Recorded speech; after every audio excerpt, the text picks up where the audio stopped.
This episode of Startup Project is brought to you by Bear.Tax. Bear.Tax compiles all your crypto transactions and makes it easy for you to file your taxes. Check out Bear.Tax, that is BEAR.TAX, Bear.Tax. Hey Taylor and Vamshi, welcome to the show. Hey Nataraj. So obviously this is an interesting episode because I think there's a potential conflict of interest that I need to disclose for our listeners. Why I'm throwing softballs to you guys in the interviews, because obviously I invested in Bear.Tax recently, and you're about to announce your seed round. So I'll just throw out that information before we get started. I want to talk primarily about Bear.Tax and what you guys are doing about solving the tax problems in crypto sector. But before that, if you can give a brief overview of what you have been doing before Bear.Tax in terms of your career, that would be a good introduction for the listeners. So Tilo, why don't you give me a little bit of introduction, what you've been doing before Bear.Tax? Yeah, sounds good. Appreciate the opportunity to meet everybody here, Nataraj. So before Bear.Tax, my journey was both in growth product and then in tax software itself.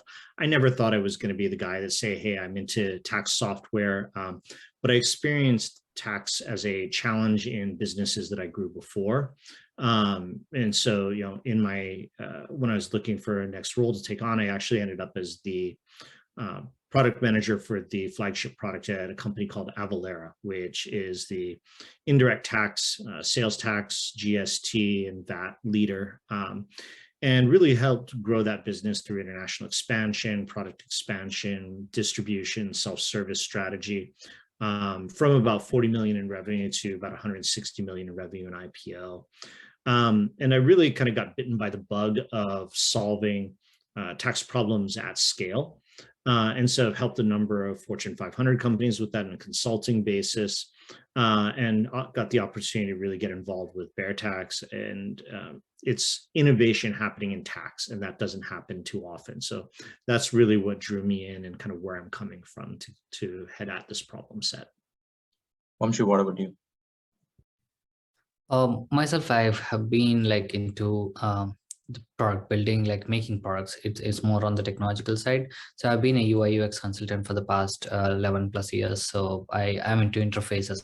I like how products are built, how the products have been evolving over the last 10 years, and how I can build something in the consumer market. So I've tried out multiple mobile and web applications in terms of supply chain market, consumer market, buying and selling marketplaces, and some of the even transportation, kind of carpooling and other stuff. And finally, it was always trying to find a solution to a problem that everybody has it outside. So that's how Bear.Tax was also born. So it's something, a problem that I was diving deep into crypto and trading and putting up so many transactions and finally trying to find a solution. So it's always been mode I was in, where I was building products apart from what I was doing. So that's what has driven me into this. So let's talk about Bear.Tax, right? Since it's a good segue to how it actually started. So what has actually led to starting Bear.Tax? Bear.Tax was born in early 2018, around the same time of the year. It's because 2017 was it's a bull market. Everybody was getting into crypto. I was more into blogging and understanding what's happening in crypto. So I was running a blog called Confused Coin and was trying out various applications. So bot trading was one of the things that I was trying out, and it has put out taking $100 into the system.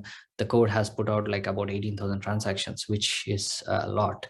And when you cumulatively look at that, at that time Coinbase didn't have the capability to provide any tax documents. So it has put out saying $1.06 million of transactions or something, which I definitely don't own because I have tried trading only $100. So yeah, that's when there is a necessity which I wanted to figure out what's actually my tax liability, and I have to file my taxes. So that's when I was already looking into building a portfolio application. So me along with a couple of friends who are building this portfolio application tried to pivot into building a tax software. It's not tax software, a solution that will help me get out of that problem. And we were able to successfully pass through all the transaction and get the gain loss statement and generate the IRS form. So then we try to put out an interface on top of it that can help other customers, because we have been seeing this problem being posted on Reddit, because everybody was getting that from the Coinbase. So it's a classic case of, solve a problem for yourself, and you find a product or market where you can solve it for the rest of the community or user base. Taylor, Yes. your entry into Bear.Tax is also a fascinating journey, right? Like, because you were not the original, you were not the original part of the 3 people you were working on Bear.Tax, and you came later into Bear.Tax. So talk to me about how that happened. Yeah, so it is a fun story. I had been consulting with a large Fortune 500 company for last year, actually building a tax product that was focused on physical assets and really solving the problem of bringing data around physical assets for tax depreciation from multiple systems, consolidating that, doing the transformation, and then running a tax engine on it. So it was just incredibly interesting that I ran into the opportunity of Bear.Tax, which is essentially solving that same problem today, but for crypto taxes. And so I was on a 1-year contract, and I was looking at what do I do next.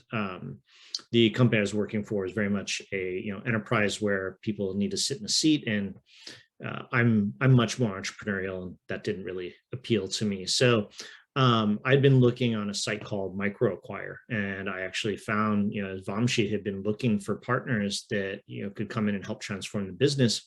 That's one of the avenues he was exploring, and I saw it pop up, and I'm like, this is just too good to be true. It is a perfect fit for kind of where I am and where I'm coming from. And my God, I really hope that this guy is willing to talk to me. So that's how we got connected. And I think it was fairly obvious from the first conversation that we were going to work really well together. And right now, how are you approaching Bear.Tax? Because initially, just purely in terms of product and business strategy, like, is it primarily focused on consumer side or enterprise side, or who's essentially your customer? And talk to me a little bit about what is the business strategy that you're approaching. Yeah, so today our customers are investors, and those are investors either at the kind of retail level who are doing individual trading on a few exchanges, have crypto activity, in wallets of various types. But it's also commercial traders who are doing high frequency trading with bot networks. One of the fantastic things is that the product that we built is really appropriate for either of those use cases, and especially because we're international, we're seeing there's a lot of high frequency trading that's happening as a commercial activity, not just in the US. And so our international footing, as well as our platform capabilities, really allow us to service those 2 markets.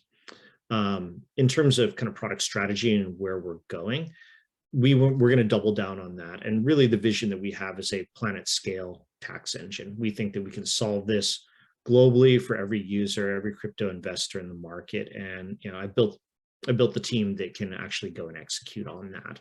And then it's really going up market from there and serving the accounting firms that are helping their clients with their crypto taxes, into the enterprises who have treasury and other requirements that are not met by current solutions.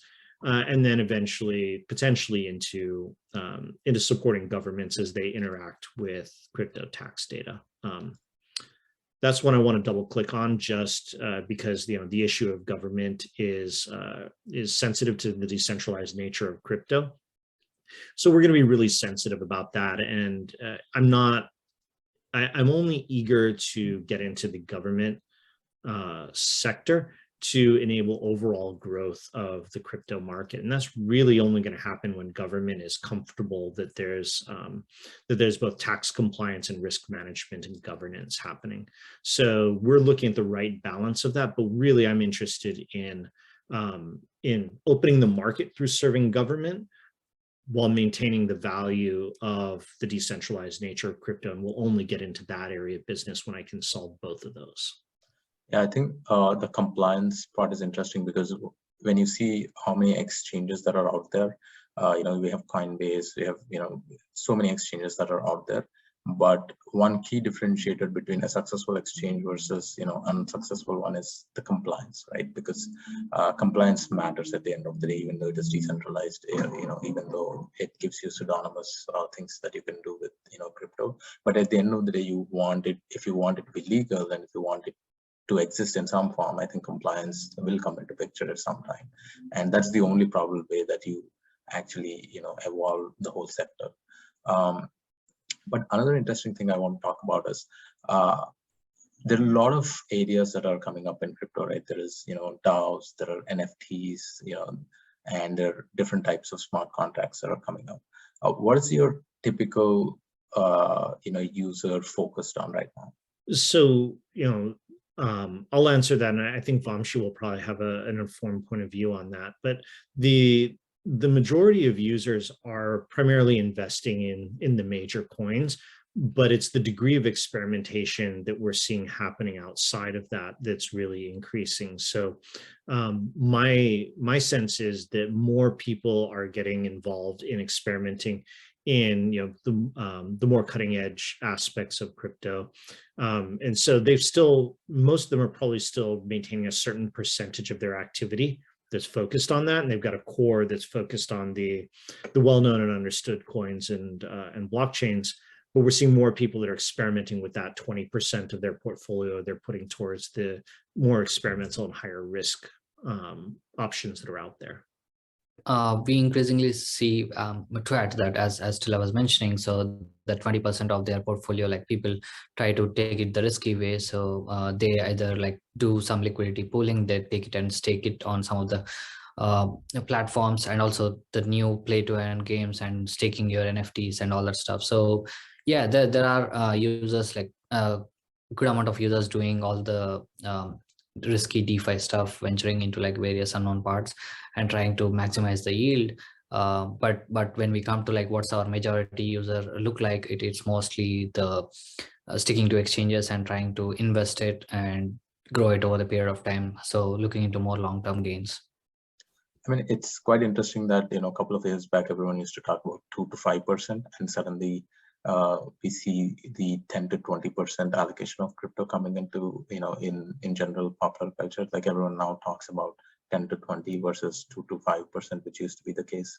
But moving on, one interesting thing, I mean, whenever you look at any company through an investor hat, you're always looking to evaluate the total addressable market.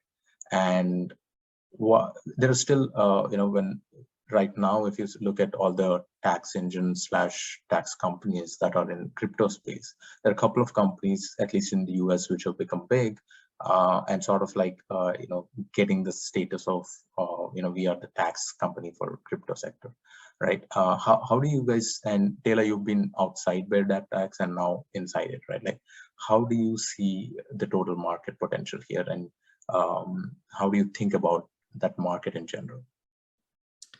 So the total market is really every person that touches crypto and every business that touches crypto.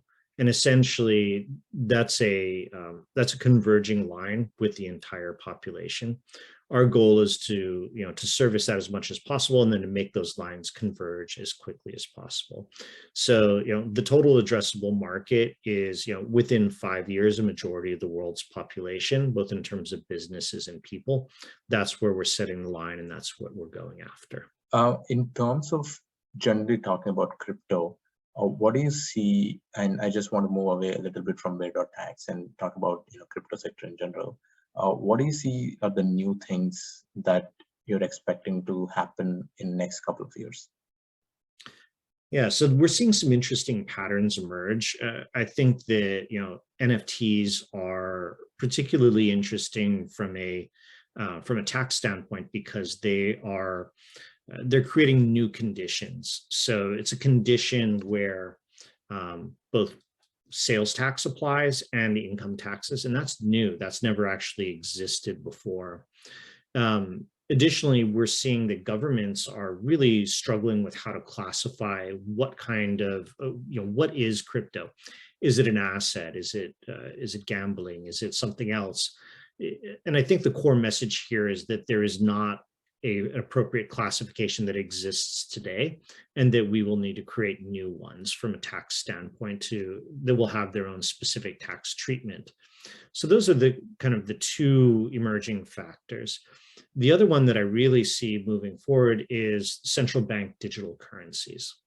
So as we think about central bank digital currencies being a platform that will enable high frequency payments for a majority of population, it opens up new opportunities for how you actually apply tax and handle taxation. So it doesn't necessarily need to happen at the end point or with a distributed partner, but it can be bolted on kind of closer to the core of how transactions are processed. So I think you'll see innovation in how crypto assets are treated from a tax standpoint. I think you're going to see unique combinations of taxes that you've never seen in the past.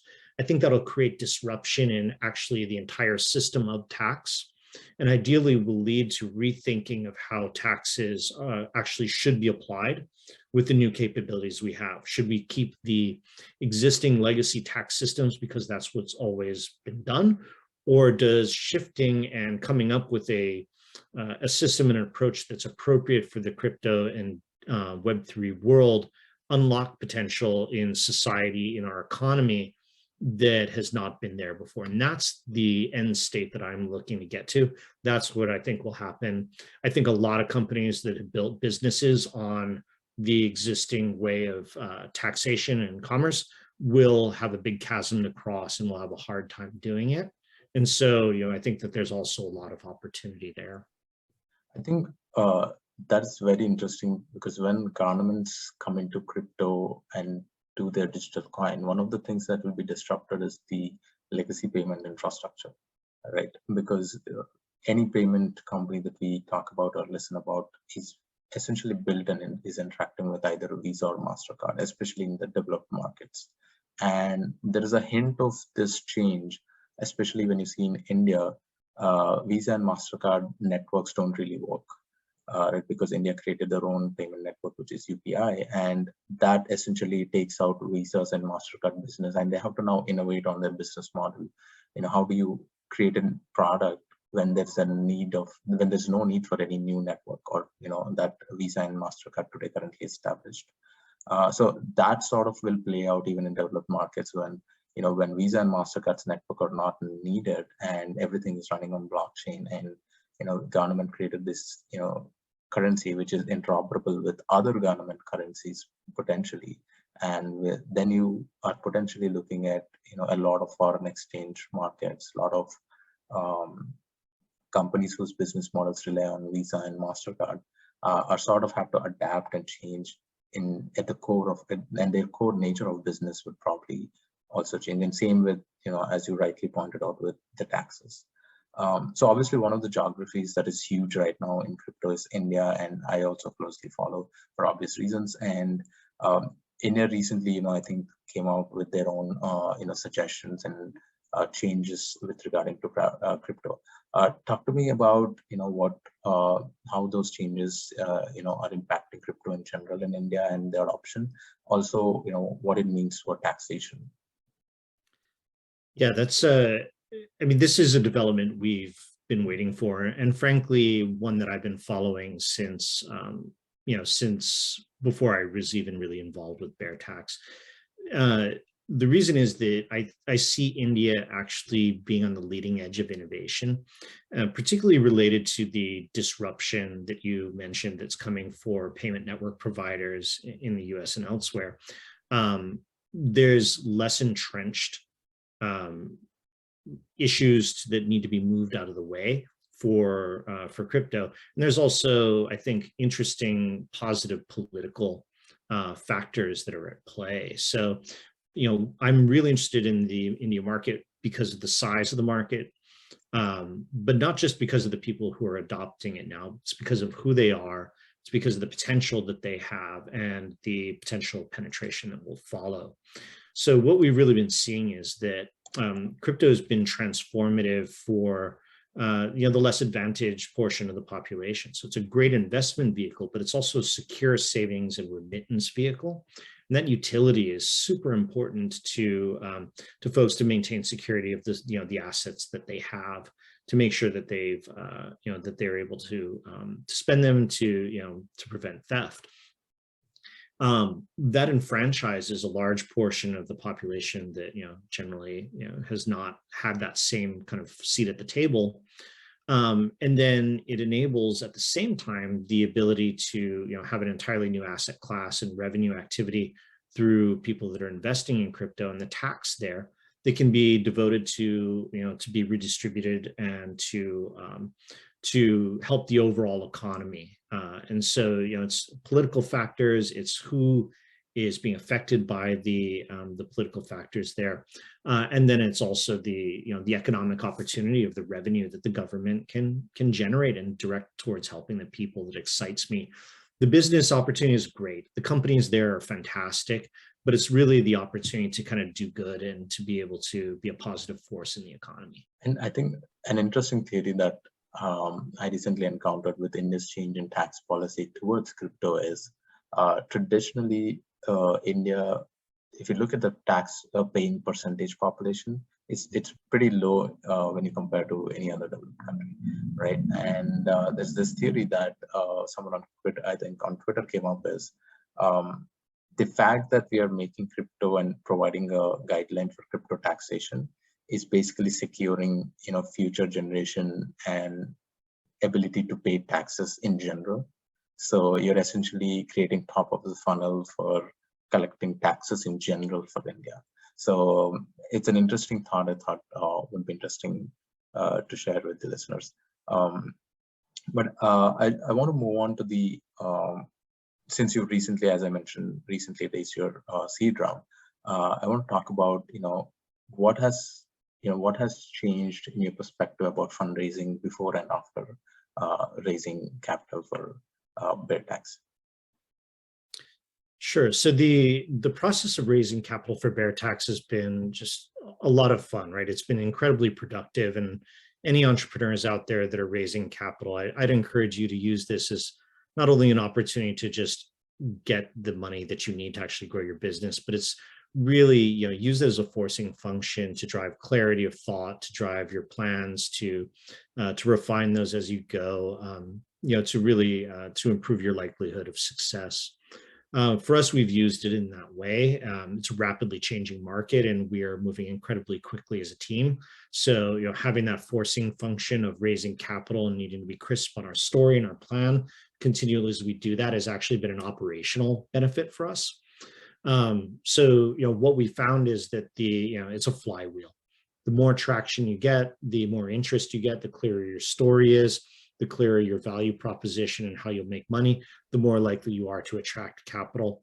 And the slippery slope is, you got to be able to know when to say when you've got enough capital, you got to focus on operating the business until the next time around. And so we've done well with raising our seed round, and, fingers crossed, we got plans for the next series of capitalization in 2022. I want to double click on one point in terms of fundraising is actually two things. One is the valuation, right? How do you decide what the right valuation? Because especially right now, what is happening is a lot of companies, there's no real physics behind, what valuation that a startup is being given, right? Because there is literally, it used to be a time where you do 10x MRR or 10x ARR. That used to be the case, and that used to be a benchmark where you can look at. And now we passed 100x's of MRR or ARR, whatever we are looking at. So how did you focus on valuing Bear.Tax when you were fundraising? Yeah, so I looked at it, and I'll share transparently because I think that there's some lessons here that can help other founders as they go to market with their capital raise. What I did was I looked at what we needed to achieve the goals that I had set out for our next round. And then I looked at the amount of dilution that I was interested in taking at this round as a benchmark. And that's what set the amount that we wanted to raise. And transparently, we went out with a higher valuation and a higher raise amount because I'm going to swing for the fences, and I have a lot of confidence. And we tested and we got pushback. And so we had to adjust to reality. And that's not a halo issue. It's not a perception issue, that I have any concerns with talking about. It's just actually you finding price market fit as you go out to raise. And you need to take, put a stake in the ground and say, this is what I think the business is worth. Go out and test it with the market.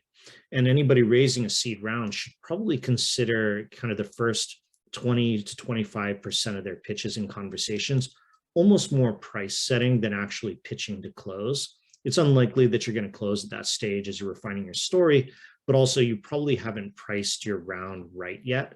And so you need that data, and then you go back and you focus on actually closing those last 75%. So there's probably some heuristic in there where angel investors and VCs are going to start asking, how many folks have you talked to, and am I a price setting conversation or somebody might actually might be looking to close. But that is in the world of fundraising where the terms pre-seed, seed, et cetera, don't really have any meaning. I just think about you're raising on safes or you're raising a priced round. And as you're raising on safes, you are testing the valuation in the market, collecting feedback, setting a price, and then growing from there. That's really the formula. Yeah, early stage pricing is sort of, a mutual understanding between investors and founders, and their perception of the market and everything else in between. But one point it touched upon, which is also one of the sort of tells you about the broader ecosystem of fundraising, which is the seed to Series A or Series A to Series B, the goals that you set and the amount of capital that you're raising, right? That process actually is the way where you can judge an idea is worth pursuing or not, right? Are you executing it or not? Because when you raise amounts that are not in terms of any physics are following any logic, the problem is now this feedback cycle is lost. If you overraise or overcapitalize your company, you'll have longer time where you will not realize that your company or strategy is failing in a way, right? And you'll not have that clarity or that driving force to pivot to the right strategies. So I think what is happening right now is those feedback loops are sort of extended unnecessarily, and people will end up pursuing ideas and directions that shouldn't be pursued, right? So I think that is what I would say, that is inefficiency right now in the market. Like, I have to see how it will be corrected over time. But have you received any pushback initially in terms of valuation when you're setting the price, or how did that negotiation happen?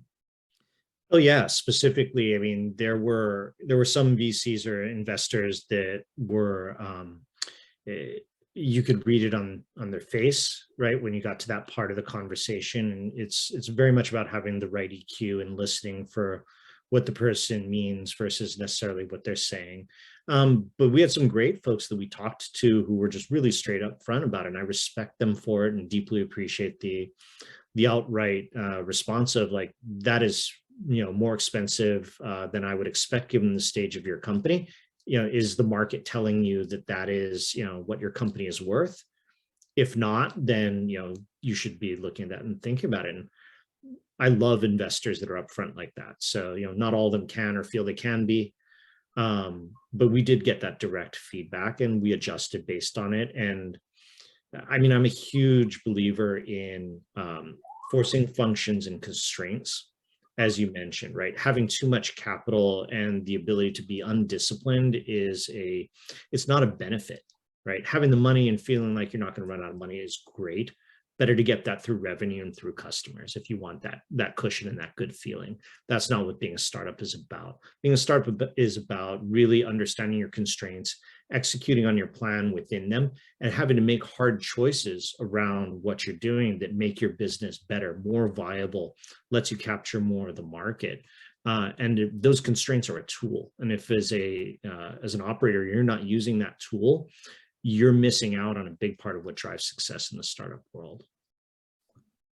One of the things right now in crypto is you can't talk about crypto without talking about NFTs in the last couple of years, right? How did buying and selling NFTs change in terms of like, how is it affecting the whole tax process? How NFTs are changing the whole thing? Sure. So there's a couple of ways that NFTs are intersecting with tax in interesting ways. I touched on one earlier, which is that if you're selling an NFT, it's an asset. So it is essentially something that needs to have sales tax applied to it. But if you're selling that NFT, there may be royalties that you have received from that NFT. You may have capital gains. And there's been no other situation in the past that I'm aware of where you've had multiple income streams and tax types applied to the same transaction. So there's messiness there. There's no single solution out there that solves for sales tax on NFTs plus indirect tax and all these other areas. So it's really figuring out what is the appropriate solution. And that's on the taxation and buy side. The other side is on the sales side. So there's a lot of sale of NFTs and not always at a profit. And so, are those profits, the profits are taxable, but are the losses something that you can harvest and apply towards your gains elsewhere? And that's really going to be an interesting decision that we expect to come down from the U.S. Treasury Department. Some talk is out there that the government will actually classify those as collectibles, which would preclude you from being able to take the losses against your gains. And so that would impact kind of some of the availability of tax strategies for NFT investors. But that's the state today and probably throughout 2022. There's some more innovative opportunities around tax, and I think about the work that I was doing before Bear.Tax, dealing with physical asset transactions. Like, well, you can represent a physical asset digitally with an NFT, so it can actually be used as an innovative way to solve for other tax scenarios as a tax solution in and of itself, not just as a piece of art or some other media. And then lastly, what I'm seeing is that NFTs are enabling a large amount of direct to audience interaction with artists, musical artists, media artists. And just frankly, I would say that needs to be nurtured as a benefit to society, right? Those folks have not had great access to income streams that were reliable, control of their own audiences. And I think that NFTs are going to be transformative for the arts as a viable career path where you can support a family. And I think that's to society's benefit and should be encouraged. And one of the other interesting trends that we've seen is, the blowing up of DAOs, right? How does being part of a DAO affect my, tax status? And either Vamshi or Taylor, if you can comment on that. DAOs basically, like, they are kind of organizations. You're part of a startup, you're a part of a DAO. The only difference is like it's not structured in how the traditional startup is structured. So maybe you get paid by involving in a DAO activities, or you get paid in their own tokens, or you get paid in a certain crypto. So at the end of the day, it would be an income that you are generating out by providing your services. So it would be considered as an income and taxed as per your income bracket. So that's the primary use case. And there are other use cases where you get paid over a period of time, and you get like even there are like access based. Again, DAOs are giving and putting out access based restrictions using NFTs. So again, they're like, how do you mint, like what are you paying for that, getting that access, and those kind of like it again goes into like operation expenses as well as like the income that you're making out of it. And finally, like what is the gain that you are making at the end of the day. So that's how it's been treated. But yeah, it's still a gray area, and a lot of more regulations have to come in, like what kind of structure is it defined as, what kind of a business entity, and other things will get evolved over a period of time. So we're almost at the end of our conversation. So two things I want to ask each of you is, what is the NFT that you own, and what are you looking forward in terms of executing in Bear.Tax? So I actually don't own any NFTs yet. My plan is to work with my daughter, who's an artist, to mint her NFTs and to be able to actually create a marketplace for her on that. So that's going to be our first foray into them. And then I'm sorry, the second part of the question was, Nataraj? What are you looking towards, in Bear.Tax output in the next 1 year? Got it. So we're going after the entire crypto tax market, vertically, horizontally, and around the world. So it's going to be an incredible journey of expansion, both in product and market and in strategy, as we transform from a investor-only business and product to something that serves every player in the crypto ecosystem. So those are, the lofty goals, and I'm excited for us to be able to execute on that with the team we've built. Yeah, myself, like I have been dabbling in NFTs, but one of the prominent ones that I own is like art made by one of my friend and actual original co-founder of Bear.Tax, Prady. So it's called like Outlier Dudes. So that's one of the NFT that I own, and the other one is like the Poets, the second favorite. So yeah, I'm still exploring that space and how I can get into like more of these communities. How can I participate and contribute in these communities and apps? So yeah, that's something on the NFTs. And regarding the Bear.Tax, yeah, I'm especially like very happy about the transformation step that I have taken at during the like last quarter of the 2021 with Hila. And then now we are on a mission to grow this towards like making the go-to crypto tax solution across the world, whether it's DeFi or centralized any kind of like crypto activity that you're going to do. It's Bear.Tax is going to be a crucial part in that. So that's where we are focusing on. Vamshi and Taylor, thanks for coming on the show.